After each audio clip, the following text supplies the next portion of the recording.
E aí, turma, se preparando para o exame de ordem, mais uma questão, direito constitucional, para deixar teu caderno o mais completo possível. Você vai esbagaçar nessa prova, pessoal. Veja a playlist que eu criei aqui no canal de questões para o exame de ordem. Tão boa, a playlist está boa, né? As questões que estão maravilhosas. Assistam aí, vai anotando, deixa o seu material o mais completo possível. Os slides hoje dessa aula eu vou disponibilizar para vocês no link aqui abaixo do vídeo. Você clica aí, baixa os slides anotados, que eu vou rabiscar aqui. Ajuda na revisão, você não precisa novamente. Pega só os slides, já esbagaça na prova. Tem aquela pizza com a borda recheada para a gente comer. Eu não esqueci não, hein? Bora lá então, vem comigo. Então, olha só, pessoal, que fala para a gente o enunciado cobrado no exame de ordem anteriores, né? Só preciso pegar aqui o meu cursor e ele hoje não está... apareceu. Então vamos lá. A parte autora, em um processo judicial inconformada com sentença de primeiro grau de jurisdição, embasou no ato normativo X, apela da decisão, porque, no seu entender, esse ato normativo seria inconstitucional. A terceira Câmara Civil do Tribunal de Justiça do Estado Alfa, ao analisar a apelação interposta, reconhece que assiste razão à recorrente. Mais especificamente, no que se refere à inconstitucionalidade do referido ato normativo X. Ciente da existência, então, a Câmara, né? Ela está ciente, vou grifar com outra cor, a cláusula de reserva de plenário, a referida turma dá provimento ao recurso sem declarar expressamente a inconstitucionalidade do ato normativo X, embora tenha afastado a sua incidência no caso concreto. De acordo com o sistema jurídico constitucional brasileiro, o acórdão proferido pela terceira Câmara Civil, e aí vem as alternativas, e a gente precisa chegar forte nas alternativas para não cair em pegadinha. Primeira coisa, pessoal, que vem aqui do enunciado que a gente precisa perguntar. A terceira Câmara Civil poderia declarar a inconstitucionalidade de um ato normativo? Será que, se ela declarar a inconstitucionalidade de um ato normativo, ela não fere a cláusula de reserva de plenário? O que é essa cláusula? A gente vai ver. E ela, sem declarar, então ela poderia, para não ferir a cláusula de reserva de plenário, deixar de declarar expressamente a inconstitucionalidade? Então, ela não declara a inconstitucionalidade, mas ela afasta a incidência no caso concreto.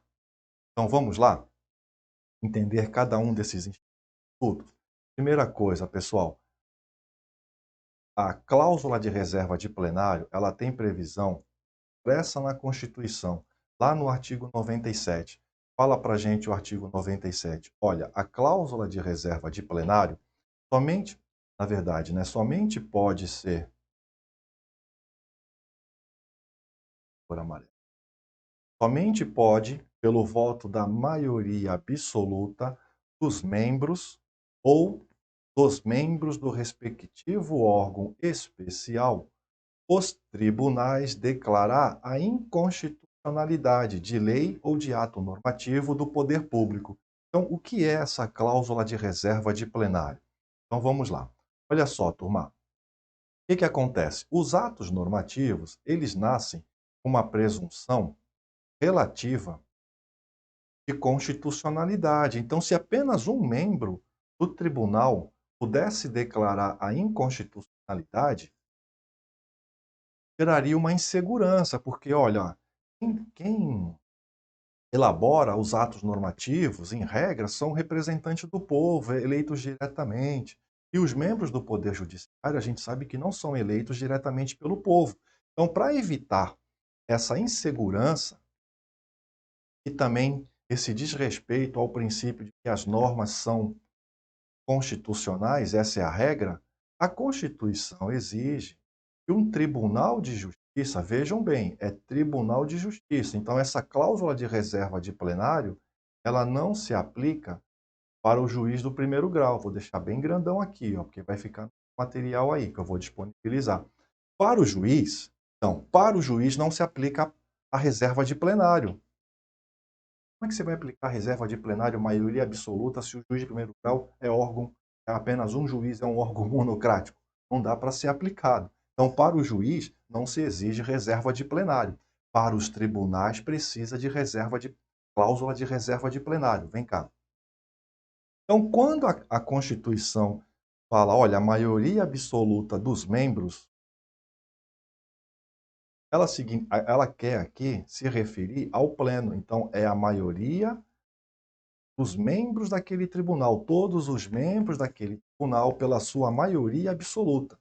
O órgão especial já é diferente. O órgão especial, a Constituição autoriza que se crie órgão especial nos tribunais que tenham no mínimo 25 membros. Se esse tribunal tiver 25 membros, o órgão especial vai ser composto por, no mínimo, 11 membros e, no máximo, 25. Perceberam? A Constituição exige órgão especial, precisa ter o tribunal, no mínimo, 25 membros. É fácil você enxergar. O Supremo Tribunal Federal tem órgão especial? Não, o tribunal não tem órgão especial. São 11 membros. O STJ tem órgão especial? O STJ tem órgão especial, porque lá tem no mínimo 33. Então, o órgão especial do STJ é chamado de Corte Especial. A Corte Especial do STJ é o órgão especial do STJ, beleza? Então, vem cá.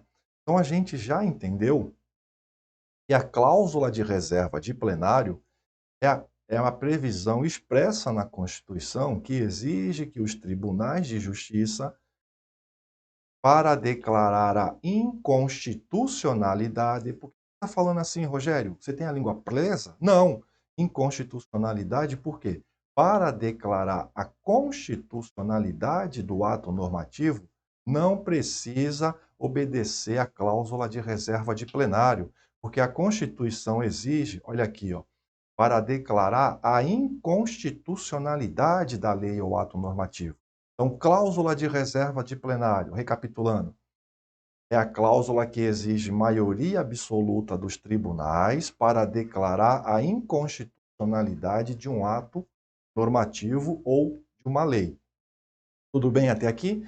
Então, a gente já percebe, voltando lá para o enunciado, que a terceira Câmara Civil ela não poderia declarar a inconstitucionalidade do ato, sob pena dela ferir expressamente a previsão na Constituição Federal do artigo 97, que prevê a cláusula, aqui, ó, a cláusula de reserva de plenário. Então já vimos que a terceira turma não poderia. Pois bem, e agora, a segunda pergunta que eu falei para vocês, ela poderia, sem declarar expressamente a inconstitucionalidade do ato normativo X, sem declarar, embora afastar, então ela poderia, sem declarar expressamente, ela poderia afastar esse ato? Vamos lá ver então? É a nossa súmula vinculante do Supremo Tribunal Federal. O que fala para a gente a súmula? Ela vai falar o seguinte: ora, tá fraquinho aqui, tá fraquinho, né? De repente está assistindo, tá? Essa é a minha preocupação. Você não... Então, a súmula vinculante, e nós sabemos que só o Supremo Tribunal pode editar a súmula vinculante, nenhum outro órgão pode. O que fala para a gente a súmula vinculante? Ela fala, olha, viola cláusula de reserva de plenário, então vai violar a cláusula de reserva de plenário a decisão de órgão fracionário de tribunal que, embora não declare expressamente a inconstitucionalidade de lei ou ato normativo do poder público, afasta a sua incidência no todo ou em parte. Eu vou explicar o que é essa súmula. O que acontece na prática? Ou acontecia? E hoje não pode mais, previsto essa da súmula. O órgão fracionário, quando ele se depara com um pedido para declarar inconstitucional uma lei ou um ato normativo, cria-se um incidente de inconstitucionalidade que tem que remeter ao pleno, ao órgão especial. Se o tribunal tiver mais de 25 membros, ao órgão especial. Se não tiver, ao pleno. Para a maioria absoluta desse tribunal declarar a inconstitucionalidade. Cláusula de reserva de plenário. Então, o órgão fracionário, Isso tudo gera muita morosidade no andamento do processo. Então, o que os órgãos começaram a fazer? Olha, eu não posso declarar a inconstitucionalidade do ato normativo ou da lei, que viola o artigo 97 da Constituição. Então, o que eu vou fazer? Eu não vou declarar inconstitucionalidade, mas eu afasto essa lei, eu não aplico essa lei. Essa lei é inconstitucional, mas eu não digo que ela é inconstitucional, porque senão tem que subir para o pleno ou para o órgão especial, mas eu não aplico. Então eu afasto a lei, não aplico, mas também não digo que ela é inconstitucional. Ora, se eu não declarei essa lei inconstitucional, eu não preciso respeitar a cláusula de reserva de plenário. Então, eu, órgão fracionário, posso declarar, posso julgar o caso concreto sem aplicar a lei. Eu não disse que ela é inconstitucional, eu afasto e fico na minha. É o famoso somebody love, né? Com isso, você consegue julgar o processo sem mandar o processo subir para o pleno ou para o órgão especial, beleza? O Supremo Tribunal Federal decidiu várias vezes, dizendo que isso violava a cláusula de reserva de plenário.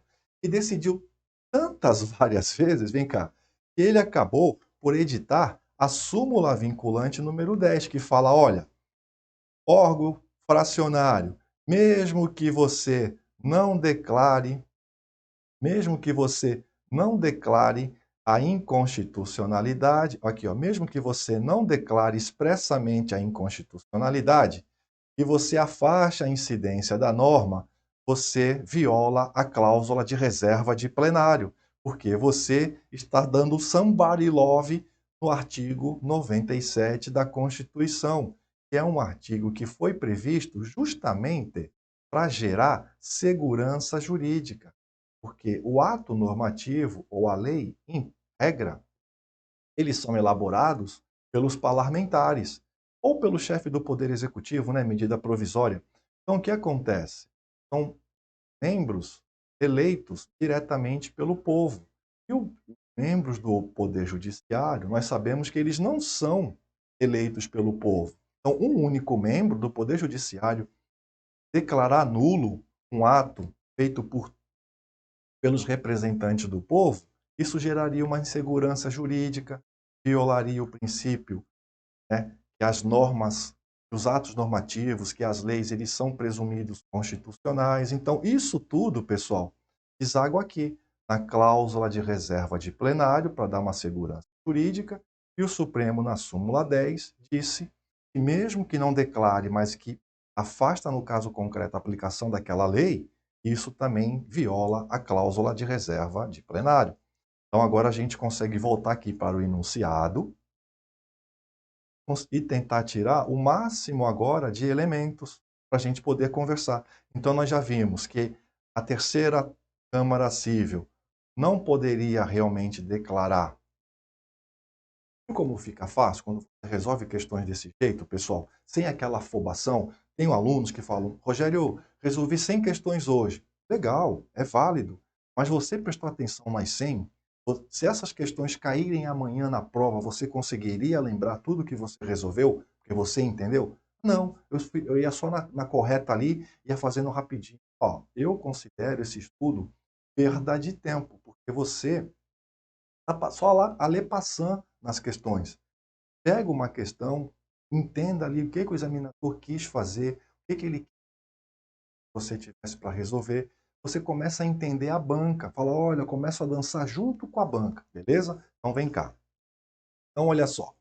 Nós já vimos que a terceira Câmara não poderia declarar porque ela é um órgão fracionário e isso viola o artigo 97 da Constituição.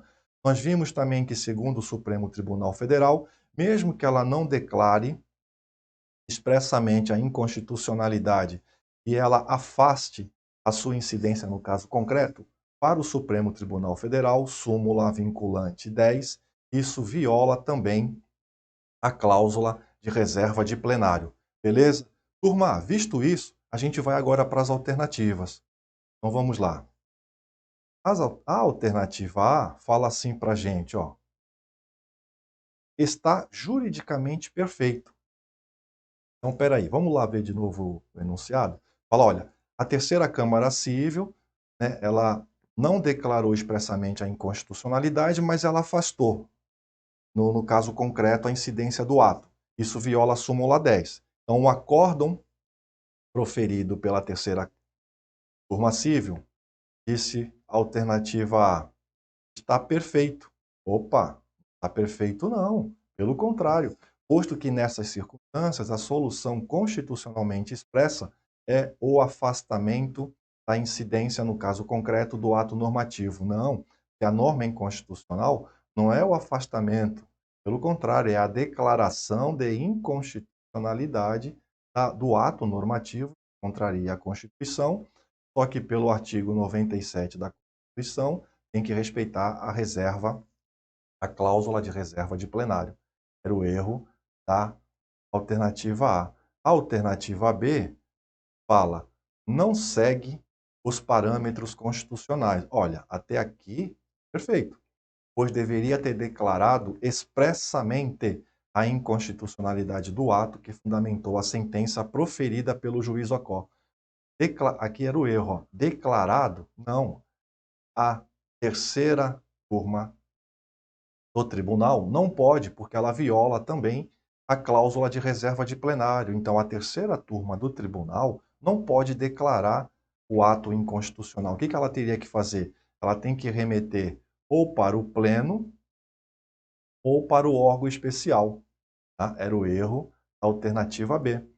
A alternativa C fala assim para a gente: está correto, posto que a terceira turma civil, como órgão especial, olha só, que pode arrogar para si a competência do órgão pleno do Tribunal de Justiça. Não, a terceira turma civil não é órgão especial. Ela é um órgão, falei para vocês, órgão fracionário do tribunal. O órgão especial, ele precisa que o tribunal tenha no mínimo 25 membros, já falei, mas eu quero que vocês gravem. Esse órgão vai ser composto no mínimo de 11 membros, no máximo 25. Então não está correto não, era o erro da alternativa C. A alternativa D fala, está incorreto. Opa, está perfeito, né? Posto que violou a cláusula de reserva de plenário, ainda que não tenha declarado expressamente a inconstitucionalidade do ato. Perfeito.